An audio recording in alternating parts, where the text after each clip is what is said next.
सुप्रभात बच्चों, आज हम पढ़ेंगे पाठ 14 हिंदी व्याकरण विशेषण। विशेषण शब्द का शाब्दिक अर्थ है विशेषता बताने वाला।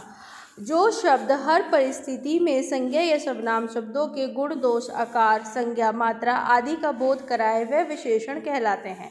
अतः विशेषण को इस प्रकार परिभाषित किया जा सकता है।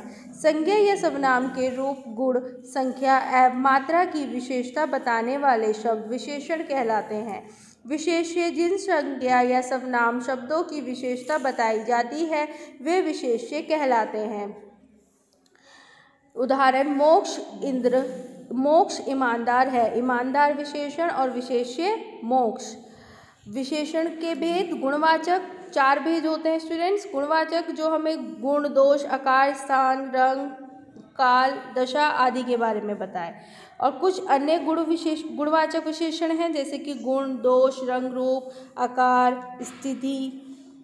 संख्यावाचक विशेषण वह होते हैं स्टूडेंट जो हमें संख्या का बोध कराते हैं, और 2 प्रकार के होते हैं। निश्चित होता है जो हमें निश्चित संख्या के बारे में बताया, मैंने आज 5 रोटियां खाई। अनिश्चित संख्यावाचक विशेषण जो हमें निश्चित का बोध नहीं कराते, जैसे कि कक्षा में बहुत सारे बच्चे पिकनिक जा रहे हैं। परिमाणवाचक विशेषण वो होते हैं जो हमें नाप तोल के बारे में बताते हैं। मुझे 2 किलो चीनी चाहिए। इनके भी दो भेद होते हैं स्टूडेंट्स। पहला है निश्चित परिमाणवाचक विशेषण जो हमें निश्चित नाप तोल के बारे में बताता है, और अनिश्चित परिमाणवाचक जो निश्चित के बारे में निश्चित नाप तोल नहीं बताता। दुकान में बहुत अनाज रखा है। सार्वनामिक विशेषण जो सर्वनाम और सार्वनामिक रूप से ही संज्ञा के विशेषण के रूप में प्रयोग किए जाते हैं वह सार्वनामिक विशेषण कहलाते हैं। उदाहरण, वह इमारत गिरने वाली है। विशेष है। सार्वनामिक विशेषण को सांकेतिक विशेषण भी कहा जाता है। संख्यावाचक विशेषण और परिमाणवाचक विशेषण में अंतर, संज्ञा या सर्वनाम की विशेषता एवं संज्ञा का बोध कराने वाले शब्द संख्यावाचक विशेषण कहलाते हैं, जबकि इनकी माप तोल बताने वाले शब्द परिमाणवाचक विशेषण कहलाते हैं।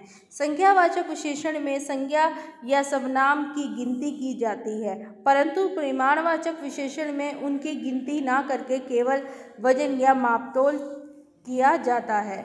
परविशेषण क्या होते हैं? जो शब्द विशेषण की विशेषता बताया वह परविशेषण होते हैं। शालिनी की बहन बहुत सुंदर है। विशेषण की अवस्थाएं, इन्हें आप पढ़ेंगे स्टूडेंट। विशेषण की शब्द रचना, विशेषण की 4 प्रकार की शब्द रचना होती हैं, इन्हें आप पढ़ेंगे स्टूडेंट्स। उपसर्गों से बने विशेषण, बदसूरत, बदनाम, लाइलाज, लाजवाब, दो मंजिला। I hope you all are understand. Read this chapter again and again. Thank you.